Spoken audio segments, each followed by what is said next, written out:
ಬಾಗಲೂರಿನಲ್ಲಿ ಯುವಕನೊಬ್ಬ ನಿಂತ ಜಾಗದಲ್ಲಿ ವಿಚಿತ್ರವಾಗಿ ನಿಂತಿದ್ದ. ಇದಕ್ಕೆ ಕಾರಣ ಜಾಂಬಿ ಡ್ರಗ್ಸ್ ಎಂಬ ಆರೋಪಕ್ಕೆ ಕೂಡ ಕೇಳಿ ಬರ್ತಾ ಇತ್ತು. ಆದರೆ ಪೊಲೀಸ್ ತನಿಖೆಯ ನಂತರ ಸತ್ಯಾಸತ್ಯತೆ ಹೊರಬಿದ್ದಿದ್ದು ಅಸಲಿ ವಿಚಾರವೇ ಬೇರೆಯಾಗಿದೆ.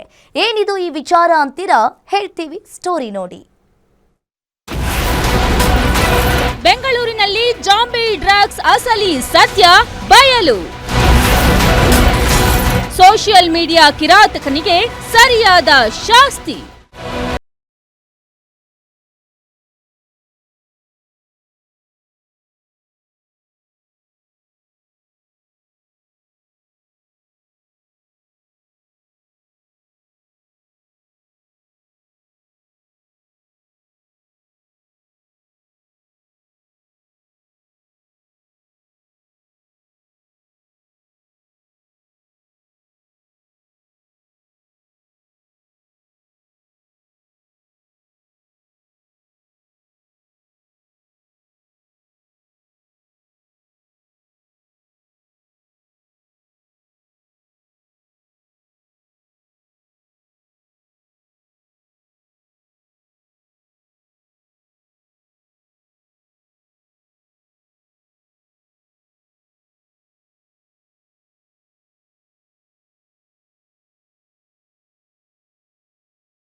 ವ್ಯೂಸ್ ಆಸೆಗಾಗಿ ಸುಳ್ಳು ಸುದ್ದಿ ಹಬ್ಬಿಸಿದ್ದ ಹೇಮಂತ್ನನ್ನ ಪೊಲೀಸರು ಈಗ ಅರೆಸ್ಟ್ ಮಾಡಿದ್ದಾರೆ.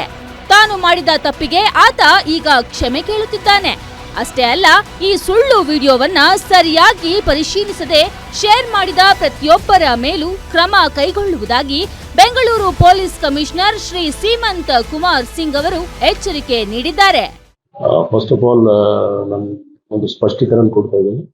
ಆ ಪರ್ಟಿಕ್ಯುಲರ್ ಏನು ವಿಡಿಯೋ ಇದೆ, ಆ ವಿಡಿಯೋ ಸಂಬಂಧಪಟ್ಟ ಯಾರು ವ್ಯಕ್ತಿದು ವಿಡಿಯೋ ಇದೆ, ಆ ವ್ಯಕ್ತಿ ನಮ್ಮ ಪೊಲೀಸ್ ಅವರು ವಶಕ್ಕೆ ತಗೊಂಡಿದ್ದಾರೆ. ಅವ್ರದ್ದು ಮೆಡಿಕಲ್ ಟೆಸ್ಟ್ ಕೂಡ ಮಾಡಲಾಗಿದೆ. ಮೆಡಿಕಲ್ ಟೆಸ್ಟಲ್ಲಿ ಯಾವುದು ಡ್ರಗ್ದು ಯಾವುದು ರಿಪೋರ್ಟ್ ಬಂದಿಲ್ಲ. ಆದರೆ ಆ ವ್ಯಕ್ತಿ ಅವರು ಕುಡಿದ ನಶೆಯಲ್ಲಿ ಇದ್ರು. ಆ ಟೈಮಲ್ಲಿ ಜೊತೆಗೆ ಅವರು ಕೆಲವು ಮೆಡಿಸಿನ್ ಕೂಡ ತಗೊಂಡಿದ್ರು, ಆರ್ಥರೈಟಿಸ್ ಮತ್ತೆ ಇನ್ನಿತರ ಯಾವುದು ಹೌದು ಅದಕ್ಕೆ ಸಂಬಂಧಪಟ್ಟ ದಾಖಲಾತಿ ಇದೆ ಅವರ. ವಿಶೇಷವೆಂದರೆ ಈ ವಿಡಿಯೋ ಬಗ್ಗೆ ಮಾತನಾಡಿದ ಸ್ಯಾಂಡಲ್ವುಡ್ ನಟ ದುನಿಯಾ ವಿಜಯ್ ಸೇರಿದಂತೆ ಕೆಲ ಮಾಜಿ ಪೊಲೀಸ್ ಅಧಿಕಾರಿಗಳಿಗೂ ನೋಟಿಸ್ ನೀಡಲು ಪೊಲೀಸರು ಮುಂದಾಗಿದ್ದಾರೆ.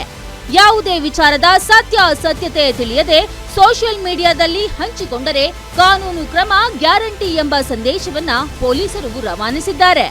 ನಾನು ಕೆಲಸ ಮುಗಿಸಿಕೊಂಡು ಬಾಗಿಲಿಂದ ರಾಜನಗುಂಟೆ ಹೋಗುವಾಗ ನಿಟ್ಟೆ ಮೀನಾಕ್ಷಿ ಕಾಲೇಜ್ ಬಳಿ ಒಬ್ಬ ವ್ಯಕ್ತಿ ಒಂದೇ ಕಡೆ ನಿಂತಿರುವುದನ್ನು ನೋಡಿ ಅದನ್ನು ವಿಡಿಯೋ ಮಾಡಿ ನಾನು ಜಾಂಬಿ ಡ್ರಗ್ ಅಂತೂ ಏನು ತಿಳಿಯದೆ ಅದನ್ನು ಸೋಷಿಯಲ್ ಮೀಡಿಯಾದಲ್ಲಿ ಅಪ್ಲೋಡ್ ಮಾಡಿದ್ದೇನೆ. ಅದರಿಂದ ಬೆಂಗಳೂರು ಮತ್ತು ಕರ್ನಾಟಕ ಜನರಲ್ಲಿ ಆತಂಕ ಸೃಷ್ಟಿಯಾಗಿದೆ. ಇದನ್ನು ಏನು ತಿಳಿಯದೆ ಹಾಕಿದ್ರಿಂದ ನಾನು ಕರ್ನಾಟಕ ಜನತೆಯಲ್ಲಿ ಕ್ಷಮೆ ಕೇಳ್ತೀನಿ. ಸಾರಿ, ಈ ಥರ ವಿಡಿಯೋ ಇನ್ನೊಂದ್ಸತಿ ಯಾರು ಏನು ತಿಳಿದೆ ಹಾಕಬೇಡಿ. ಸಾರ್ವಜನಿಕರೇ ಎಚ್ಚರ. ಕಂಡ ವಿಡಿಯೋಗಳನ್ನ ಶೇರ್ ಮಾಡಿ ಸಮಾಜದ ಶಾಂತಿ ಕದಡುವ ಮುನ್ನ 10 ಬಾರಿ ಯೋಚಿಸಿ.